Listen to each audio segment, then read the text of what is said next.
नमस्कार दोस्तों, आपका स्वागत है एग्जाम क्रैक SS1 में। अगर आप RRB technician, RPF, ALP, RRB JE, NTPC, group D या रेलवे के किसी भी एग्जाम की तैयारी कर रहे हो तो ये वीडियो आपके लिए बहुत ही महत्वपूर्ण होने वाली है, क्योंकि इस वीडियो में मैं आपके लिए बताता हूँ रीजनिंग के इंपॉर्टेंट क्वेश्चन जो कि रेलवे की परीक्षाओं में बार बार पूछे जाते हैं। जिस तरह क्वेश्चन इस साइड में दिए गए उसी तरह क्वेश्चन आपके एग्जाम में भी आएंगे। ये प्रैक्टिस साइट नंबर 12 है। अगर आपने इससे पहले वाले प्रैक्टिस साइट नहीं देखे हैं तो जरूर देखेंगे, वे सारे प्रैक्टिस साइट बहुत ही इंपॉर्टेंट है। चलिए शुरू करते हैं आज की क्लास। आज का क्वेश्चन नंबर पहला, ये क्वेश्चन नंबर पहला है। इस क्वेश्चन में आपसे कह रहा है इस आकृति में कितने वर्ग हैं। देखिए, इस आपको यह बताना है कि इस आकृति में कितने वर्ग हैं। देखिए, जब भी इस तरह क्वेश्चन आपके एग्जाम में आए तो आप गिनने मत बैठ जाना, क्योंकि आप ऐसे गिनते रहेंगे 1 2 3 4 5 6 7 8 9 10। इस तरह से गिनने पे भी आपसे क्वेश्चन गलत हो जाएगा, क्योंकि आप सही नहीं गिन पाएंगे। क्योंकि देखिए, आपने सिंगल गिनेंगे तो फिर ये देखिए ये इस तरह से बनेगा, एक ये बनेगा, और फिर देखिए इससे पूरा मिला के इस तरह से ये ऐसे वर्ग बनेंगे। तो इस तरह को आप क्वेश्चन को नहीं कर पाएंगे। इस क्वेश्चन को आप सिर्फ ट्रिक से ही कर सकते हैं। वह ट्रिक आपको मैं सिखा रहा हूँ कि ये क्वेश्चन आपको कैसे करना है। तो बेटा सबसे पहले आप नंबर देंगे, आप 1 2 3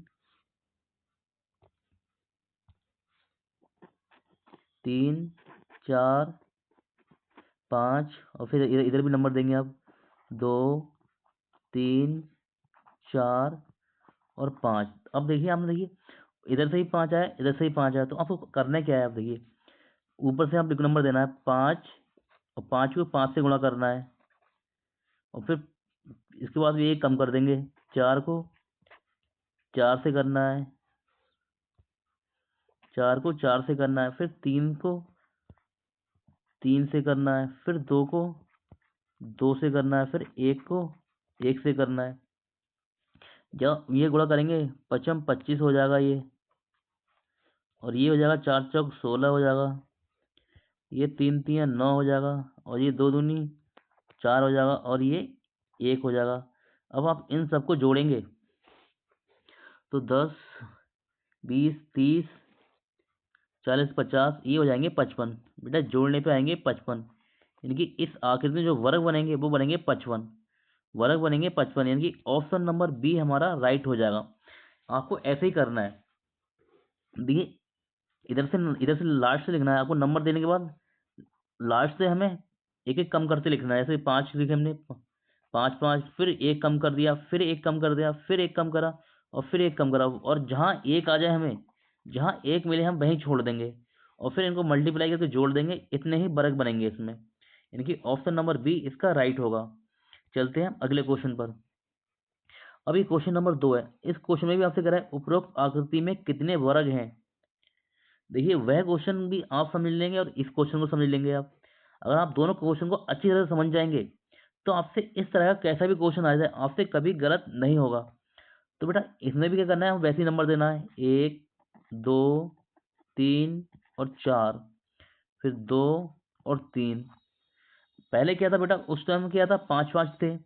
अब क्या हो रहा है, इधर 4 आया, इधर 3 आया।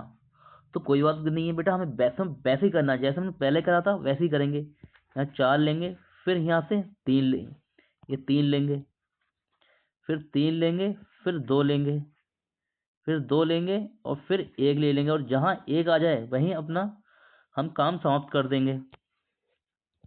तो ये हो जाएगा 4 3 12, और 3 दूनी 6, और 2 एकम 2।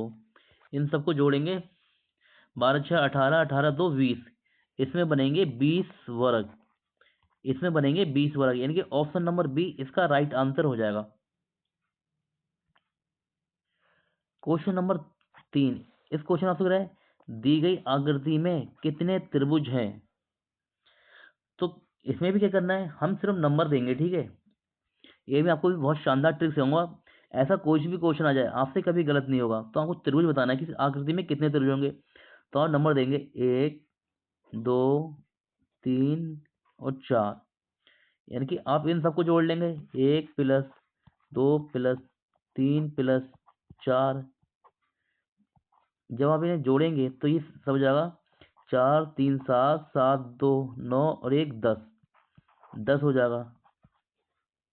10 हो जाएगा। अगर आप देखिए इस तरह से जोड़ने में थोड़ा आपको टाइम लगे तो आपको क्या करना है, जैसे नंबर आया हमारे 1 आया, 2 आया, 3 आया, 4 आया, ये 4 आया, यह 4 आया, जोड़ना है आपको। तो 4 को अगली संख्या से गुणा कर दो, 4 को अगली संख्या से गुणा करेंगे, 4 से अगले आता है 5, और 5 से 2 को डिवाइड, फिर नीचे 2 से डिवाइड कर देंगे। तो बेटा इसे देखिए 2 से जाएगा ये 2 दूनी 4, और ये हो जाएगा 5 दूनी 10, यानी कि इस तरह से भी आप इसे जोड़ सकते हैं। इसे आप मुंह जबानी जोड़ सकते हैं, ठीक है। तुरंत ही आप जैसे ही आपको बता दें 4 आया या 5 आया, उससे अगली संख्या से गुणा करना है और 2 से डिवाइड कर देना है। जैसे 4 का 5 से गुणा करना है, 4 5 20, और 2 से डिवाइड करेंगे तो 10 आएगा। इसी हिसाब से यहाँ 10, इसे हमने सब इन्हें हमने जोड़ा तो इसमें आया 10। तो बेटा अब हमें देखना है कि इसमें लाइनिंग कितनी है। देखिए जब जब हमें 10 त्रिभुज मिल रहे हैं हमें उसमें जोड़ने पे, तो हम लाइनिंग गिनेंगे, 1 2 और ये है 3, इसमें बन रही है इस तरह से 3 लाइनें। तो हम 3 से गुणा कर देंगे, इसमें 3 से 10 में गुणा कर देंगे, तो 10 तियां होता है 30, यानी कि इसमें बनेंगे 30 त्रिभुज। ऑप्शन नंबर डी इसका राइट आंसर हो जाएगा। क्वेश्चन नंबर 4, इस क्वेश्चन आपसे कह रहा है निम्न आकृति में कितने त्रिभुज हैं। तो इस आकृति में बताना है कितने त्रिभुज हैं। तो बेटा इसमें कोई ट्रिक काम नहीं करती, इसे इसमें हमें गिनना ही पड़ेगा। लेकिन फिर भी मैंने आपको एक सिखाया है, ठीक है। जब भी इस तरह से कोई आकृति बने, इस तरह से कोई आकृति बने, तो उसमें होते हैं 3 त्रिभुज। तो इसमें होते हैं 3 त्रिभुज इस आकृति में। कैसे होते हैं, देखिए एक ये हो जाएगा, दूसरा ये हो जाएगा, और ये तीसरा ये पूरा वाला हो जाएगा, पूरा बड़ा हो जाएगा। तो बेटा इस तरह की जब भी आकृति आपको दिखाई दे तो इसमें बनते हैं 3 त्रिभुज, आप इतना याद रखना। तो बेटा आप देख लो यहाँ से, आप इसे देखो, देखिए ये आकृति देखिए यहाँ से यहाँ ऐसे ही बन रही है, ये आकृति है, इनके 3 आपके यहाँ से मिल गए। और फिर देखिए, फिर बेटा देखो यहाँ से यहाँ ये आकृति मिल रही है, यहाँ आपके 3 बन गए। और आगे देखो बेटा, फिर यहाँ से यहाँ ये आकृति ऐसे बनी, तो यहाँ से भी आपको 3 मिल गए। और देखो बेटा अब यहाँ से आपका देखिए, यहाँ से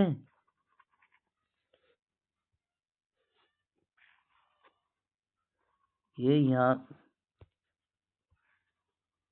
से यहाँ पर देखिए बेटा, ये ऐसी आकृति मिल रही है यहाँ पे, तो 3 आपके इस आकृति में मिल गए। तो कितने त्रिभुज होगा ये, 3 3 6 3 3 9 3 चौक 12, यानी कि ये 12 हो बन गए। देखिए 12 हमारा ऑप्शन में है, 12 नहीं है बेटा। तो अब देखिए एक आध त्रिभुज और बनना होगा, तो कौन सा बनने होगा, लेकिन ऑप्शन में दिए गए 13, हमारा हमने गिनने में आया 12। तो हमारा एक त्रिभुज और बनने होगा, तो एक कहाँ बनने होगा बेटा, ध्यान से देखो। देखो यहाँ से आप यहाँ जाएंगे, देखिए यहाँ से ये जाएंगे, और ये बेटा, तो एक त्रिभुज आपका ये बनने है, एक आपका यहाँ से आ गया। तो सबको हमने जब जोड़ेंगे तो 1 3 4, 4 3 7, 7 3 10, और 3 13, यानी कि इसमें बनेंगे 13 त्रिभुज। इसमें बनेंगे 13 त्रिभुज। 13 कहाँ दिया गया, ये दिया गया ऑप्शन नंबर ए में। हमारा राइट आंसर हो जाएगा option number A. Question number 5, question number 5, इस क्वेश्चन में होता है नीचे दी गई आकृति में बनाने के लिए कितनी पंक्तियों का उपयोग किया जाता है। बेटा यहाँ क्या पूछा, क्वेश्चन पूछ रहा है पंक्तियां, यानी कितनी पंक्तियां। कल क्वेश्चन में क्या होगा, जहां पंक्तियां पूछा है यहाँ रेखाएं पूछ लेगा, सीधी रेखाएं पूछ लेगा, यानी कल को सीधी रेखाएं पूछ लेगा। सीधी रेखा, आपसे सीधी रेखा पूछा था कि नीचे दी गई आकृति बनाने के लिए कितनी सीधी रेखा का उपयोग किया जाएगा। यहाँ पूछा कितनी पंक्तियां और सीधी रेखा, इनका एक ही मतलब होता है। पंक्तियां और सीधी रेखा, इनका एक ही मतलब होता है। तो बेटा इस तरह क्वेश्चन को आप किसी से भी पकड़ लो, आपको सारी रहने गिनना है, या आप ऊपर से नीचे गिन लो या नीचे से ऊपर गिन लो। तो बेटा देखिए हम कैसे गिनेंगे इन रेखाओं को, देखिए पहले ही हम तो ऐसे गिनेंगे, ये एक रेखा, ये दूसरी, और ये तीसरी हो गई हमारे पास में, तीसरी हो गई। अब बेटा फिर देखिए आप इसे गिनो, ये चौथी हो गई, ये पांचवी हो गई, ये छठी हो गई, और ये हो गई सातवीं। बेटा ये सातवीं, 7 रेखाएं हो गई इसमें, 7 हो गई। और देखिए अब आप इस तरह से गिन लीजिए, 7 हो गई, ये 8 हो गई, ये 9 हो गई, ये 10 हो गई, ये 11 हो गई, ये 12 हो गई, ये 13 हो गई, ये 14 और ये 15 रेखा हो गई। 15 हो गई। और देखिए आप और गिनिए, ये 16 हो गई, ये 17, 18, 19, 20, 21 और ये 22 और ये बची, यानी कि 23। इसमें कितनी पंक्तियां होंगी? इसमें होंगी 23 पंक्तियां। 23 यानी कि कितनी सीधी रेखाएं होंगी? वो होंगी 23 सीधी रेखाएं, यानी कि ऑप्शन नंबर बी हमारा राइट आंसर हो जाएगा इस क्वेश्चन का। अगर आपको हमारी वीडियो अच्छी लगी हो तो वीडियो को लाइक शेयर जरूर करना। अगर आप हमारे चैनल पर नए हैं तो हमारे चैनल को सब्सक्राइब करना। इसी तरह की वीडियो पाने के लिए मिलते हैं आपसे अगली क्लास में। तब तक के लिए नमस्कार।